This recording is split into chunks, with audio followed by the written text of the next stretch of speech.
What's up, guys and gals? Welcome back to the Nerd Castle. Today in the world of indie games, we're checking back in on ORX. Now, normally I try to space out my coverage by about 9 months in between videos, give or take a month or so.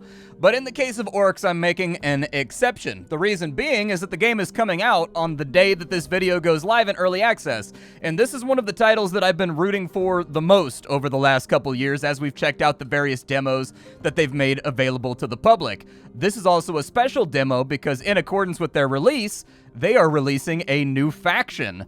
They are releasing, I think they're called the Dune Raiders? What are they called? The Dune Reavers. I knew it was Dune with an R. They're releasing the Dune Reavers, which have kind of like an Eastern Persian vibe. And I've been very, very pleased with them so far. I've spent a little bit of time with the early access build that the developers sent over, just to play around and see how the new army diverges from the Crusader army, like the European army that existed prior. And they are distinct. They are quite different from one another. And I like that. That's good. That's what you want with your factions as they interact with the game world. So anyways, what is ORX? ORX is a game about building castles and defending your territory from endless waves of thousands of orcs. The game is magnificently well animated, and it incorporates kind of like elements of Settlers of Catan and some other vibes into what is effectively a really, really fun little roguelike.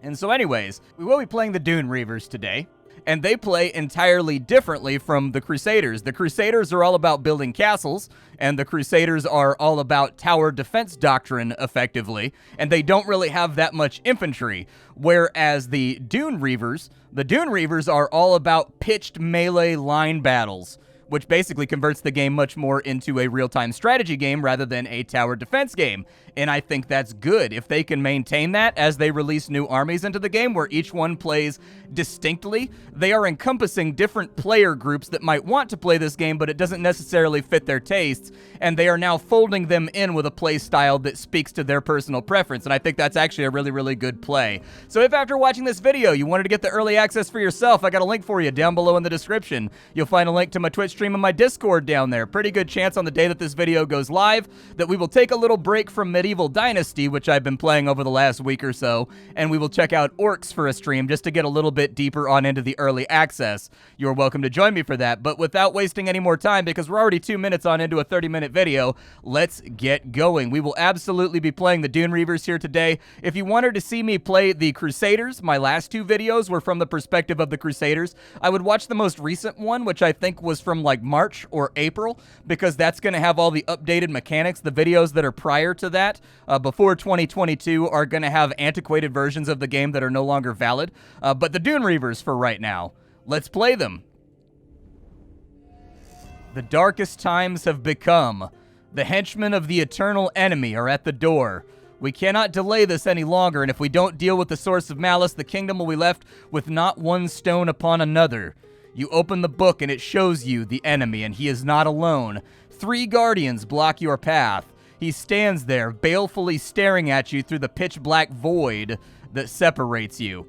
So this is the world map right here. The entire game is arranged from a stained glass perspective, which I think is a really, really cool art style. It's very distinct from anything else that I've ever seen. The only games that I've seen that have really gone their own way in this respect is like Inculinati, I think, is the other one that uses basically medieval monk Gregorian paintings in order to get the idea across. It's a very, very stark, unique art style, and I think it's really going to make the game pop. At the beginning of the game, this is what is effectively an FTL-style path. You pick what direction you want to go in, and based on the things you interact with, you will get different events, different bonuses, different cards you can add to your deck. That's right, this game is deck-based. I wouldn't consider it it is a deck builder, but there's a lot of active activity to the game as well that I think makes it very distinct from other games in the genre, which is why I'm featuring it. You guys will know that I kind of like don't really like deck builders altogether that much, unless they bring something to the table that is not Slay the Spire-esque. This game definitely fulfills that criteria. Let's dive on in. As you leave the Royal Pavilion and prepare for the coming storm, you decide on a path. We can choose a starter card, or we can choose a random rare card. Or we can add 15 world corruption. Why would you want to do that? Well, this meter at the bottom of the screen is how corrupted the world is. When you play certain cards, or when you make certain decisions, the world will get more corrupted by orcandom. That's a bad thing. It gives the orcs a lot of bonuses. It makes them a lot more badass and able to like do a lot more damage and field larger armies. but it also comes with bonuses. A lot of events will give you bonus stuff and more things if you have a high corruption level, and so it's a risk-reward mechanic that you've got to decide how much you want to interact with it. From my playtime, it's actually negligible. You can more or less ignore it if you want to, and you can lean into it really hard if you want to as well. It's totally your choice, and in fact, I think that that's pretty cool as an opt-in mechanic for the game. But for now, we will take a random starter card. We get to choose between Mercenary Contract, dismiss a warrior, get 4 gold per unit. Okay, we can get a small hut, battle cry plus warren warriors in all camps in a military zone, or we can get even larger pockets. Pockets will allow us to increase the amount of cards that we draw by 1. That's pretty good. I'm going to go ahead and take larger pockets for right now. And let's get into the game proper, and we'll talk about how the whole thing works. So I'm going to pause it off. This is our town center. We have this massive blanky fort that functions as our capital. If it burns down, we all die. That's it. It's all over. And can I just say how much I respect the decision to have the King's Castle be a blanky fort? I think throughout the course of human history, there are very few leaders with the foresight and with the design acumen to make the center of their civilization a blanky fort. That's the first thing that I would do if I was a king, is I wouldn't live inside a castle. I wouldn't live inside of a fortress, a motte. No, I would live inside a massive blanky fort surrounded by very, very high walls. That's the first decision I would make, and so I salute you, sir. That's a great choice. Now, if you're playing as the Crusaders, this game is all about building roads, and then you have buildings that cap roads, and when you cap a road, that road generates income, which goes down here. And then you use that income to build very expensive castles that are effectively de facto tower defense units that defend your castle, or they defend your central city from the orcs coming from the outskirts. The Persians are entirely different in this game. Effectively, what they do is they cap off their roads with barracks. And then when they cap off a road with a barracks, you generate income, and they set up trade lanes that generate income, and they set up orchards and farms that generate income. But ultimately, the entire game for the Persians revolves around standing armies. They have no towers to be spoken of whatsoever. Instead, they're kind of like an RTS variant of the game. As you build barracks and as you build houses, those barracks will spit out armies, and you've got to arrange your armies in lines to defend certain sides from the orcs. So from our minimap right now, we know that the orcs are coming from the southwest. And so what we want to do is we want to kind of like aggressively dig around in our deck to see if we can find ourselves. I'm going to put a bazaar right there. And anyways, we put down roads, and this is a bazaar. The bazaar is going to send out a caravan. When the caravan arrives at the capital, it's going to start generating money, and then it's going to come back. And then after a cooldown, it's going to do it again. So this is really a renewable resource. As you can see, we're now getting 2 gold per second instead of just the 1 that we would normally be getting. And that's going to allow us to get enough income to put down a barracks. So there we go. Our barracks is now down. It is generating money. And as you can see, this caravan guy is going to head on back. He's smoking from his pipe right now. He's getting it done. Now, what does the barracks do? Every time we play a house, the barracks is going to spit out an army. Now, sometimes it does not spit out an army, and I haven't been able to 100% figure out exactly why that is, but I'm working on it. This is a vault right here. If you can get a road or a building that's adjacent to the vault, it'll give you challenges, and if you accomplish those challenges over the course of a level, you will get extra cards, and you will get extra income, and you will get extra relics and things like that that you can fold into your overall build to make it more likely that you will succeed. Now, what are the downsides to playing as the Dune Reavers? The Dune Reavers, unfortunately, do not have crossroads, which means that they tend to have like these long looping roads that eventually come back to the capital. That can be sort of a pain in the ass when you're trying to set up kind of like a blockade to keep all the orcs from getting in, which means that you're going to end up with like these oxbow roads that kind of zigzag back and forth so that you can place units on all these tiles and create like a 3x4 stack of defenders, basically. That's what is in essence going to happen as you play the Dune Reavers, and there's really not a whole lot of ways around it. We don't really have any money right now. That sort of sucketh. So I need to get this army down here. And as we get a little bit more gold going, I need to build more houses as well. Unfortunately, we're not really picking up house cards. We did get an orchard, though. The orchard, it generates money based on the amount of orchards that it is adjacent to. I am going to put down another house right there. So there's another army being spat out. It does cost me money to move these armies around, in case you were wondering. And we've completed the first task right here, which is construct a tile near the vault. So we can pick from 3 cards. We can get Officer. This is going to grant Fury to one of our units. It's going to give them more damage every time they defeat 3 orcs. We can also get Interest Rate. Interest Rate is going to instantly reset the cooldown on all of our caravans and get them spitting out money again. So that's actually like a must-take card in my opinion. I think that's a really, really, really good card, and we don't want to ignore it. Now, these units are customizable and modular as well. What I mean by that is we start out with just basic blades. These are guys with scimitars. But if you take a look at our deck right here, we've also got spears, we've got arrows, and for a certain amount of money, we can upgrade them into a specialized class that has a role. And so really what we'll want to do here is we'll want to have like a row of infantry right here. Then we'll want to have like a row of spearmen, and then like a row of archers back here if we can manage that.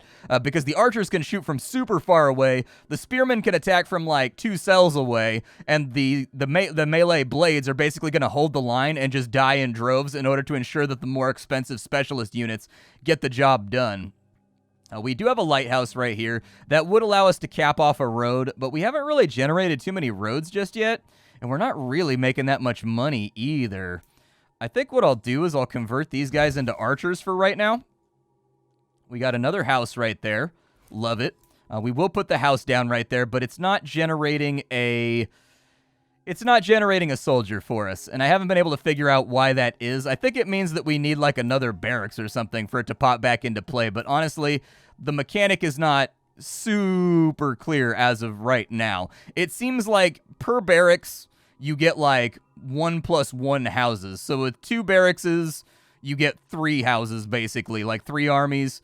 Like, I'm not exactly sure how it works, but it seems to have, like, the amount of barracks you have +1 is the amount of armies that you'll have total on the ground, but I haven't totally been able to figure it out just yet. We do get redraws, and I think for right now it'd be a smart idea to redraw our deck. Let's go ahead and make the battlefield area a little bit larger so that I can line up troops a little bit better over here. And then we're going to need another turn right there. And I think that should be fine. We'll go interest rates because that's going to get our Bazaar back up and running. And then we do want bigger pockets on one of these units right here so that we have more cards in our hand. And then I need straight roads. That's pretty much it. I need straight roads for right now. We can play that road right there just to kind of get it moving. We'll get a straight road right there. Straight road right there. I love it. Lighthouse right there. It's generating 11 gold, which is a huge amount. We're going to move these guys up to right here. And then I need to get another barracks down too, I think. I foresee bad things happening if we don't get another barracks down before too long. We do have another orchard, which is great. So we'll try to keep our cards cycling for right now. We'll get another house placed down. I'm going to start developing roads in alternate directions in case I need to move around. Oh, we have joined the combat down here. As you can see, the archers strike from very, very, very far away, which is honestly huge for keeping the enemy pinned down and annihilated. I don't know if we're exactly going to have the DPS to finish off this batch, but it does look like they've got Fury or something happening right here. They are taking a lot of damage. The archers should stay away from the orcs and just pepper them.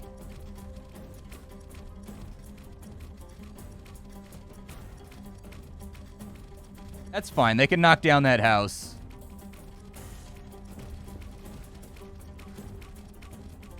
Come on, get him. Don't let my Bazaar go down. All right, so we killed him. And now we know the next attack is coming from the northwest. I need to get a barracks card. If I don't get a barracks card soon, we are hosed. So I need to make sure that that happens.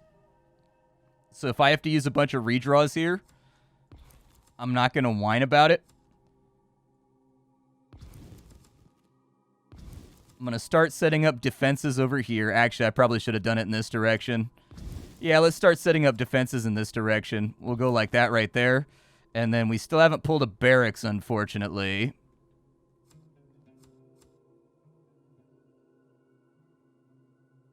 Oh, it's because it's not inside the range, I think. That's what it is. It's not. It has to be inside a 2-tile range of the barracks. Okay, the mystery has been solved. We have solved the mystery, And we are now the champions of army production. So there you go. They should start spitting out a lot more armies. And we're going to try to get these armies lined up over here. Now, one thing that I've noticed about this current build is that unit selection is a little bit touchy. So moving units around when you're playing as the Dune Reavers, what will ultimately happen is they move around fine unless there's something placed on the tile you're trying to move them to. And then, in order to get them to move, you can only click on the neutral tile space, not the actual road itself. Otherwise, they won't move over there and it'll drop them off your cursor.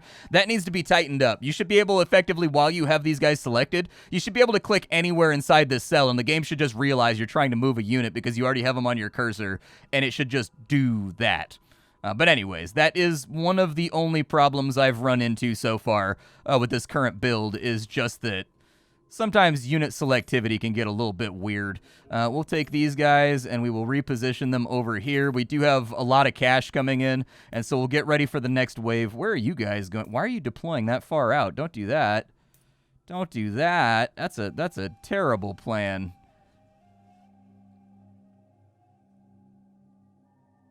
You guys deploy up here somewhere, please.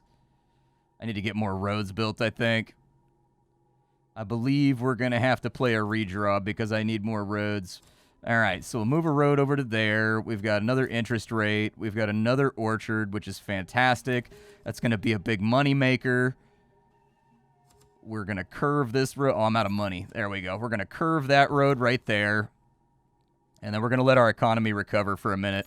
And then we've also got another draw from the relic that we got. We can get carpets. Increase unload speed by 15% for bazaars connected with this road. Okay. Combine all military camps in one range, getting 25% of their damage, health, and attack speed to the target camp. Or we can get steel boots, force warriors to stand their ground, increasing their range by a nondescript number. But I'm guessing it's by like 0.5 or something like that. Yeah, it sounds okay. We can make our front line hit a little bit harder from a little bit further away. There we go. I just got to let the money trickle in for a little bit.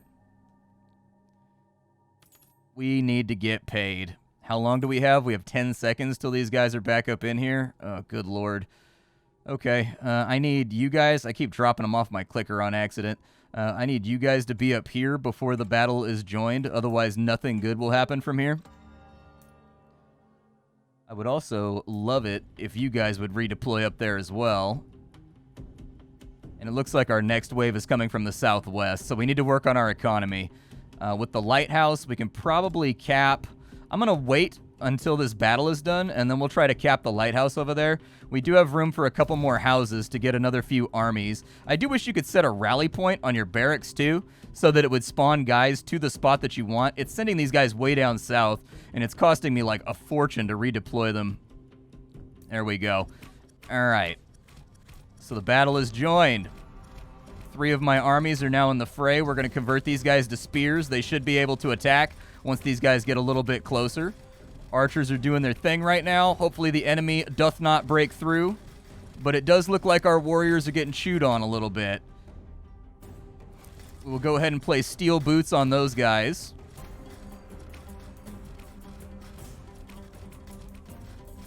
That has hurt our DPS a little bit.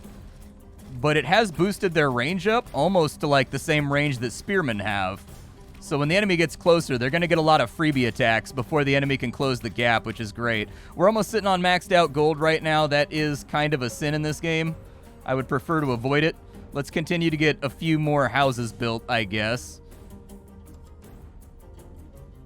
I don't mind the idea of another road right there. We'll play interest rate. We've got another orchard ready to go.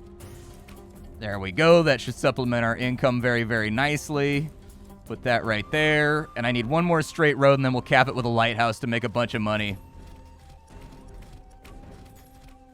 That's right, Greenskin scum. Become feathered with the arrows of our ire. Feel the sting of the desert winds. All right, so we're going to go... Well, I've kind of built myself into a corner over here, haven't I? All right, well, we got to reposition everybody, so we'll wait for money to come back on in. Spears, you be in the back line. Or archers, sorry. Spears, you're going to be in that line right there. You guys are going to redeploy down to here. And then you guys are going to redeploy down to there. Good. Okay. I don't think I'll need to redeploy too many more soldiers.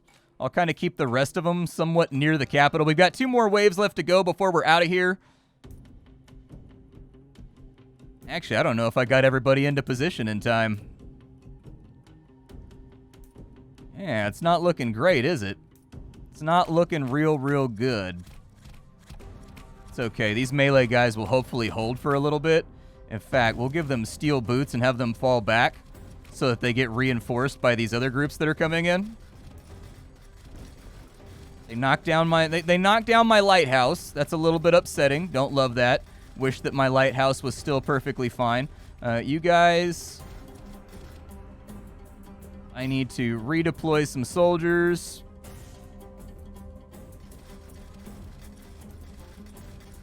The archers should be able to keep firing at those guys, but they're splitting their DPS right now in between the different groupings. But if the Bazaar goes down, we're going to have problems. And in fact, it looks like the Bazaar may go down. I don't know if they're going to out-DPS them in time. They did out-DPS them in time. And then we've got an attack coming from the southeast. So we're going to want to get everything moving again. I'm going to use one of my redraws right there. I've got another orchard that I can throw out. We've got a straight road on that side, which is great. And then I could really use another barracks. Like, I could really use another barracks. I've basically used up every space around that one right there. Like, I can't get too many more armies into business. All right, he's going back. We got a lot of money coming on in. That's good because I need to defend this point over here. So I'm going to be stuck waiting for my finances to line up. Hey, it auto-deployed a guy where I wanted it to auto-deploy a guy. Nice. I do want some more money. Nope, not interest rates. Another orchard. There we go. And then interest rates. And then I'm going to need this guy. We got 20 seconds. Oh, that's really bad. I didn't realize that we didn't have that much time. Okay. Well, move people where I can possibly move them. We'll just create the biggest batch of buffers we possibly can. I'm going to take a redraw real quick. That gave me another orchard, which I think is fantastic. Interest rates up. I need to turn this corner right here. I do need that straight road right there as well, but we'll kind of deal with it for right now. If one of you guys wants to come up here and meet up with the main force, I think we could use a little tiny bit more reinforcement over here. This is the final wave. Yeah, I was going to say, this is the final wave, so we kind of want to have our armies all in on this one. If we don't, we're going to suffer.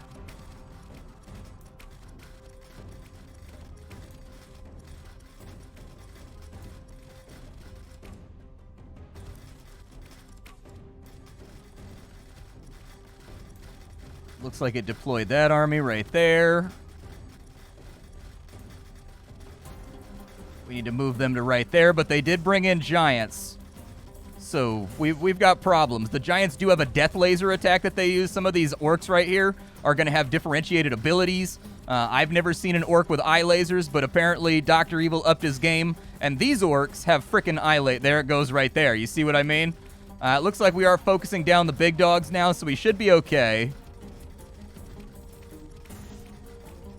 It's a Giga Orc. Gotcha. I like how they come in different colors, too. Like, they've got recolors as well, just to kind of break up the monotony of the enemy fighting force. I dig that. That guy's death-raying us again. Well, at this point, all we can do is hope. There we go. We got him. Very nice. I do hope that with the splash screen, they customize it to reflect the army that you're playing. So having it show having it show the Crusaders or whatever is perfectly fine, but it does make the game feel more cogent and put together when this little victory notification right here has, like, you know, one of our Dune Reavers raising his scimitar or whatever after we finish off the fight.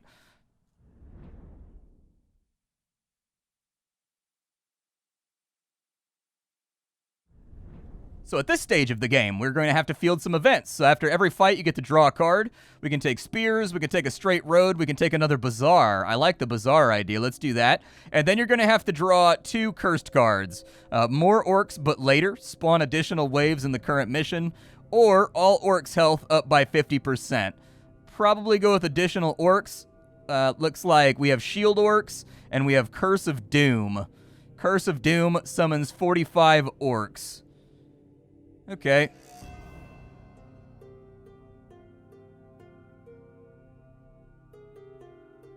Probably just go with Curse of Doom, I guess. That's fine. Your lookout finds an eerie statue. He says he found it behind a small hill. You look at it for a while and realize this is an old monument of the dead god. It seems to have preserved magical powers related to sacrificial offerings. We could sacrifice a card right here and get it out of our deck. Oh, we have to. Okay.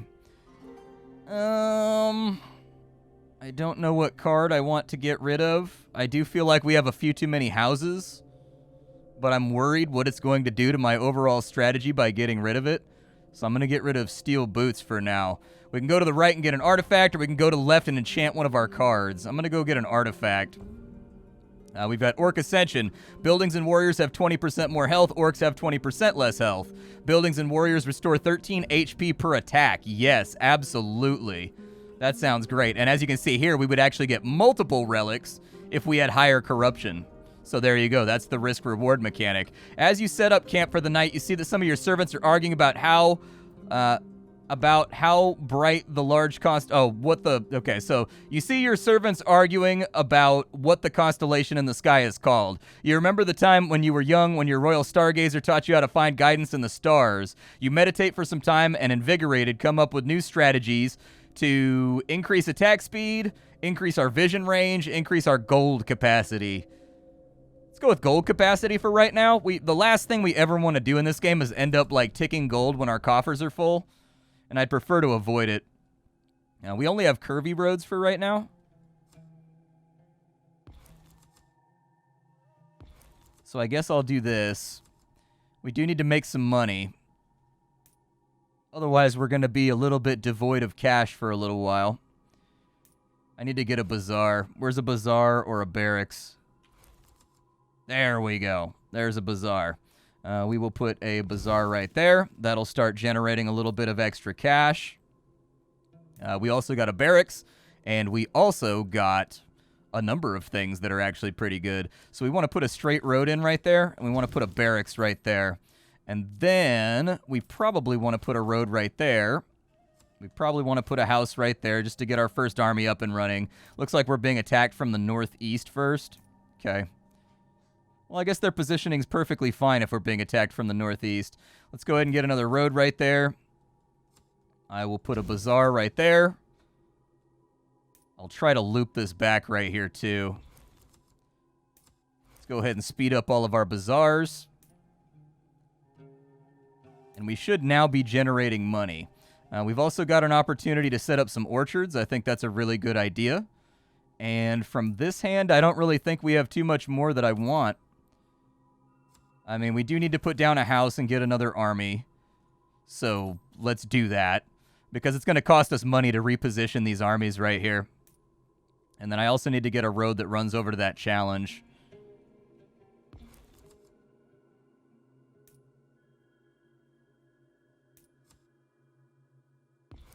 Probably go like that right there. And let me get another army. We will reposition them right there. And that should be good enough for the first wave, I think? I don't know. I tend to get myself into trouble whenever I get to thinking. At least that's what my old man used to say. So, like, you know, it might work out well, it might not. Who knows? I just do things and hope that they work out. Now, we could convert some of these guys to spears. Or we could just recycle our deck, which I think I should probably do. What I'm going to do right here is we're actually going to kind of do something interesting right here. We're going to go like so, and we're going to weave this around like that. And then we're going to have this one run down past the obelisk and then end with a lighthouse, I think. But as you can see, that generated a lot of money for us, so I'm okay with that solution. Let's play the cheap small house. before we do anything else. We've got a long road right there. And let's just let the money pile up for a minute. We do have another army right there, and I would prefer for them to be spearmen. We have another orchard right there, so let's keep the economy booming. I don't like that they're coming in from an angle. It means we might not get use out of these blades up in the top left. It worries me. It concerns me. But I'll worry about it later. I can always convert one of these guys into archers if I really need to. Interest rates, more pockets on the spear guys so that we get like a fatter draw. And it looks like we have a catapult orc of some kind over here. Ow. Unfortunate. Oh, they came in from like a good angle, actually. All right. I can live with that. Give me a couple more armies. Would you, could you? We'll just redeploy them wherever we can. Where did my other rally flag go? There it is. I'll actually place them right there. We're going to turn them into archers. Oh, they're actually hitting the castle from right there. Very unfortunate. All right. Yeah, for whatever reason, you can't get them to move onto tiles that have a building on it. I don't think they can archer from there, though. Oh, they can. Nice. Perfect. Sweet, we'll get our Lana on. All right, so back in this direction, I need a road. And then we are going to loop this around just to give us a little bit of a buffer area. And then a lighthouse to generate some money. And it looks like we are beating back the orcs right now, but I very much like the style of the new army. The Dune Reavers are rad. Like, if they can keep it up and continue to implement armies that are wildly different from one another while still using the road mechanic, I think they're in very, very good shape for releases. Like, I sincerely believe that. I did not expect the new army to be so distinct from the previous armies that I had played. I didn't expect that at all. And so anyways, this is Orcs. I hope you guys enjoyed it. I think the game is rad. It's going into early access on the day that this video goes live. Hopefully you have time to check it on out. I think the game is very much worth attention. I think it's a very unique indie game by comparison to just the absolute sprawl of kind of Vampire Survivors copies and like, Slay the Spires copies that seem to come out on a daily basis. And so like, I like that they've taken a deck building core idea and they've adapted it into something distinct and fun and rad. And I think that deserves to be applauded, is my opinion, I guess. Anyways, my name is Splattercat. I sift through the pile to find what's worthwhile in the world of indie games every single day so that you don't have to. I will see you on stream on the day that this video goes live, so that you can easily check out the footage and see if it's the kind of game you want to jump into. We'll put a few more hours into it just to kind of like, put to rest any worries or questions you might have. And then other than that, I will see you all later. Thanks for hanging out, and thank you for the luxury of your time, everybody. I appreciate it. Bye-bye.